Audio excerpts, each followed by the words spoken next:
हैं कि share capital issue कौन करता है, हु इशूज शेयर्स। अगर फॉर्म्स ऑफ बिजनेस ऑर्गेनाइजेशन की हम बात करें तो कंपनी है जो शेयर इशू कर सकती है, सोल प्रोपराइटर शेयर नहीं इशू कर सकता, एक पार्टनरशिप फर्म शेयर नहीं इशू कर सकती, कंपनी ही केवल शेयर इशू कर सकती है। और कंपनी में भी कौन सी company, public limited company. Private limited company लोगों के पास शेयर इशू नहीं कर सकती, लोगों के लिए। प्राइवेट लिमिटेड कंपनी अपने और दोस्तों के लिए शेयर इशू कर सकती है और किसी के लिए नहीं। तो यहां पर आप शेयर पब्लिक को इशू करने जा रहे हो और पब्लिक से पैसा मांग रहे हो, पब्लिक से कह रहे हो कि पैसा दे दो। अब पब्लिक पैसा आपको क्यों दे रही है, क्योंकि पब्लिक आपकी कंपनी में मालिक बनना चाहती है। They want to own some share in the company. वो चाहते हैं कि कंपनी का कुछ हिस्सा उनको भी मिले। अब कुछ हिस्सा जो उनको चाहिए उसके लिए उनको पैसा देना पड़ेगा।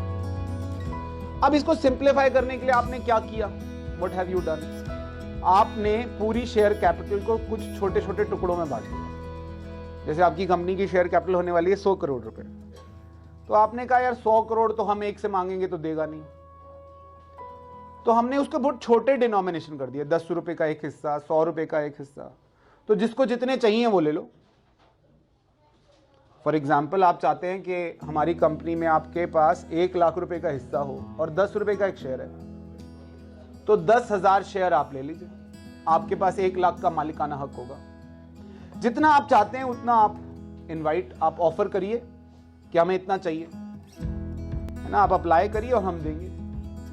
आप सबसे पहले आप हमें अप्लाई करोगे, हम कौन, कंपनी, और आप कौन हो, शेयर होल्डर, है ना, आने वाले शेयर होल्डर, बनने वाले अभी नहीं। अभी आप अप्लाई करोगे, फिर हम अगर शेयर होंगे हमारे पास तो हम आपको अलॉट कर देंगे, और अलॉट करने के बाद फिर आपसे बाकी का पैसा इंस्टॉलमेंट में मांग लेंगे, जिन इंस्टॉलमेंट्स को हम कॉल्स बोलते हैं। तो सबसे पहले एप्लीकेशन का पैसा मांगते हैं, फिर अलॉट करते हैं, और फिर कॉल्स वाइज हम पैसा आपसे मांगते रहते हैं। तो जो हम ये पैसा मांगते हैं आपसे किश्तों में, इंस्टॉलमेंट्स में, उन इंस्टॉलमेंट्स की जर्नल एंट्रीज हैं बेटा। हर इंस्टॉलमेंट की 2 जर्नल एंट्रीज, एक जर्नल एंट्री पैसा शेयर कैपिटल में ट्रांसफर करने की, और एक जर्नल एंट्री पैसा रिसीव करने की। यानी एक एंट्री बैंक की और एक एंट्री शेयर कैपिटल की। एक एंट्री किसकी, बैंक की, और एक एंट्री किसकी, शेयर कैपिटल की।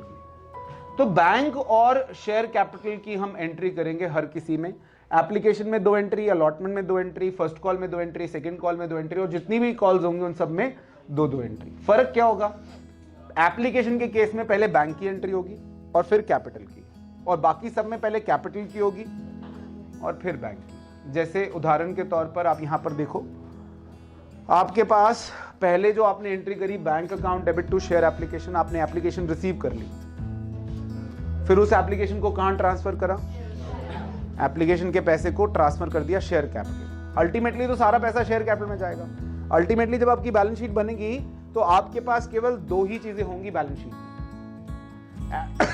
एसेट साइड पर बैंक अकाउंट और लायबिलिटी साइड पर शेयर कैपिटल। लायबिलिटी साइड पर शेयर एप्लीकेशन, अलॉटमेंट, कॉल, ऐसा कुछ नहीं हुआ है, तो नाम दिए हैं सिर्फ किस्तों को, इंस्टॉलमेंट्स को नाम दिए हैं बेटा, अदरवाइज इसका कोई नाम, बैलेंस शीट में कुछ नहीं बचना। फाइनली बैलेंस शीट में एक शेयर कैपिटल बचेगी और एक बैंक बचेगा। तो आपने bank to share application to share capital, अगर आप इन दोनों में देखें तो शेयर एप्लीकेशन कट जाएगा, बचेगा क्या, बैंक टू शेयर कैपिटल। फिर आपने share allotment to share capital, bank to share allotment, इसमें भी आप देखोगे तो शेयर अलॉटमेंट कट जाएगा, बचेगा क्या, बैंक टू शेयर कैपिटल। मगर इन 4 एंट्री में फर्क है। इन 2 एंट्री में पहले एक्सक्यूज मी, पहले की 2 एंट्री में पहले बैंक की एंट्री हुई है और फिर शेयर कैपिटल की, क्योंकि हमें नहीं पता था कितने लोग हमारे शेयर्स को अप्लाई करेंगे, वी डिडंट नो। तो पहले लोगों ने पैसा दिया, फिर हमने उसको कैपिटल में डाला। अब हमें पता है कि कितने लोग हैं हमारे पास, अब हम पहले अलॉटमेंट ड्यू कर रहे हैं और फिर रिसीव कर रहे हैं, फिर फर्स्ट कॉल ड्यू कर रहे हैं और रिसीव कर रहे हैं। Share first call account debit to share capital, bank account debit to share first call. Is that okay?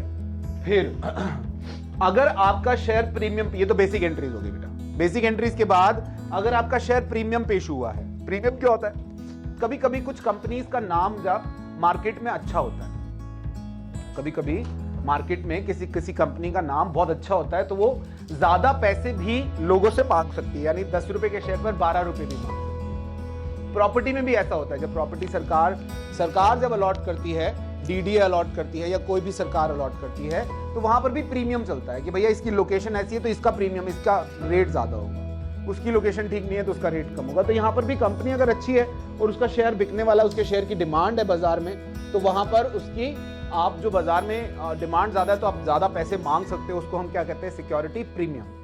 तो security premium is a kind of gain for the company के लिए फायदा है। तो आप अगर अलॉटमेंट पे प्रीमियम ले रहे हो तो आप एंट्री क्या करते हो, share allotment to share capital to security premium, M I right. फिर calls in arrear, security premium समझ में आ गया बेटा, सिक्योरिटी प्रीमियम आपने क्रेडिट किया, क्यों, क्योंकि इट इज अ गेन। फिर आ गया calls in arrear. Calls in arrear क्या होता है, वो पैसा जो आपने मंगाया लेकिन देने वाले ने दिया नहीं। आपने फर्स्ट कॉल पे पैसा मंगाया, नहीं दिया, या आपने सेकंड कॉल पे पैसा मंगाया, उसने नहीं दिया, तो उसे हम क्या कहते हैं, कॉल्स इन एरियर। हम करते क्या है, मान लीजिए आपने शेयर फर्स्ट कॉल करी, let's say share first call थी 10,000 रुपए की, आपने 10,000 की एंट्री करी। अब एक आदमी है जिसके पास 100 शेयर है और उसने 2 रुपए की फर्स्ट कॉल नहीं दी, तो यानी उसने कितने पैसे नहीं दिए उसने, तो यानी आपके पास पैसे आए कितने, तो बैंक अकाउंट डेबिट करोगे 9,800, कॉल्स इन एरियर कितना करोगे 200, और 10,000 शेयर फर्स्ट कॉल। क्या मैं ठीक कह रहा हूं, इज इट ओके। अब कॉल्स इन एरियर के बाद यहां पर कॉल्स इन एरियर समझ में आया बेटा कि जो पैसा आना था और नहीं आया। फिर आया कॉल्स इन एडवांस।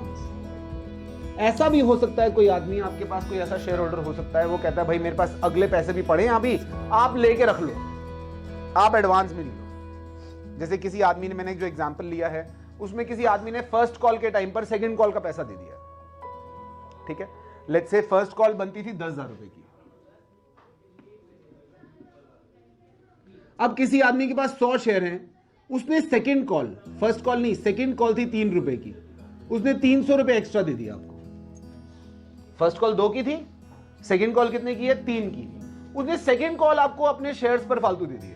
उसके पास शेयर्स कितने हैं, 100 शेयर्स पर 3 रुपए के हिसाब से उसने कितने दे दिया आपको, 300 रुपए। तो जब फर्स्ट कॉल का ड्यू होने के बाद जब अमाउंट रिसीव करोगे तो अमाउंट रिसीव करोगे 10,300। ड्यू में कोई फर्क नहीं पड़ेगा, ड्यू वाली एंट्री सेम होगी, लेकिन जब आप रिसीव करोगे तो bank account debit 10,300, share first call कितना 10,000, और 300 रुपए क्या, कॉल्स इन एडवांस। ठीक है बेटा, 300 रुपए क्या हो जाएगा, calls in advance. Share second call account debit, आपने अब शेयर सेकंड कॉल है आपकी 3 रुपए हैं और आपके पास शेयर है 5,000, 5,000 इंटू 3 15,000 रुपए की सेकंड कॉल बनती है, एम आई राइट। 5,000 शेयर हैं, 5,000 इंटू 2 10,000 की फर्स्ट कॉल थी, 5,000 इंटू 3 15,000 रुपए की आपकी सेकंड कॉल। मैंने ऐसे ही इमेजिनरी एग्जांपल ले लिया। अब जब सेकंड कॉल का पैसा रिसीव होने का टाइम आएगा उस वक्त अब आपको ये 300 रुपए नहीं मिलने वाले बेटा, हाँ या नहीं, ये 300 रुपए अब थोड़ा मिलेंगे, तो पहले आ गए, दोबारा थोड़ा देगा वो आदमी।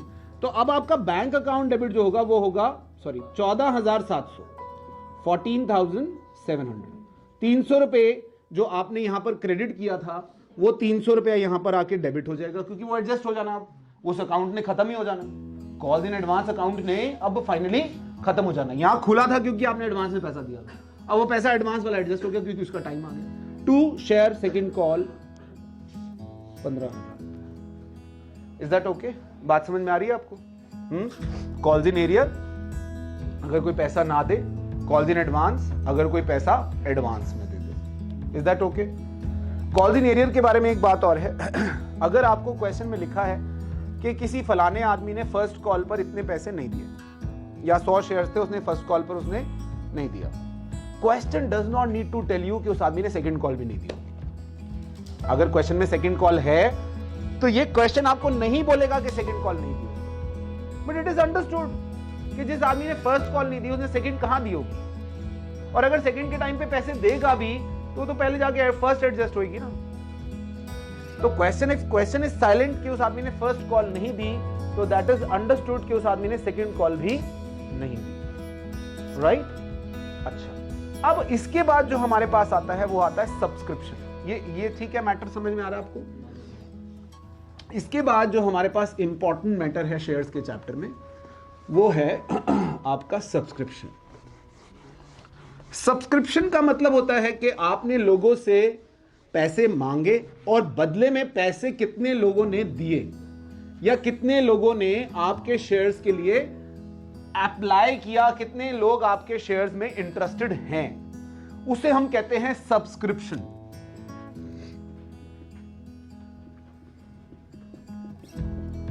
सब्सक्रिप्शन 3 तरह की होती है बेटा हमारे सिलेबस के हिसाब से। एक होती है फुल सब्सक्रिप्शन, सिंपल है, आपने इनवाइट किए कितने 10,000 शेयर्स, लोगों ने अप्लाई किया कितना 10,000 शेयर। क्वेश्चन सिंपल है, company invited application for 10,000 shares and it received application for all the shares, बात खत्म। Bank to share application 10,000, share application to share capital 10,000, simple चलते चले जाए, इसमें तो कुछ है ही नहीं। Then under subscription. Under subscription का मतलब है आपने इनवाइट किया 10,000 शेयर्स के लिए और लोगों ने अप्लाई किया 9,000 शेयर्स के लिए। आप सारी की सारी एंट्री सारी आप 10,000 को भूल जाओ। आपने इनवाइट किया था कि 10,000 के लिए अप्लाई करो, लेकिन कोई गारंटी तो नहीं है 10,000 की एप्लीकेशन आ जाएगी। मिनिमम सब्सक्रिप्शन सरकार कहती है कि 90% होनी चाहिए। मिनिमम सब्सक्रिप्शन कितनी होनी चाहिए? तो अगर आपने 10,000 इनवाइट किए तो 9,000 की एप्लीकेशन नहीं आई तो आपको जितना भी एप्लीकेशन आया वो सारा वापस करना पड़ेगा विद इंटरेस्ट। समझ लो मेरी बात, ये लॉ है, ये डिबेंचर में भी लॉ है कि अगर आप जितने के लिए एप्लीकेशन इनवाइट करते हो अगर उसका 90% भी नहीं आता तो आपको वो पैसा उनको वापस देना पड़ेगा।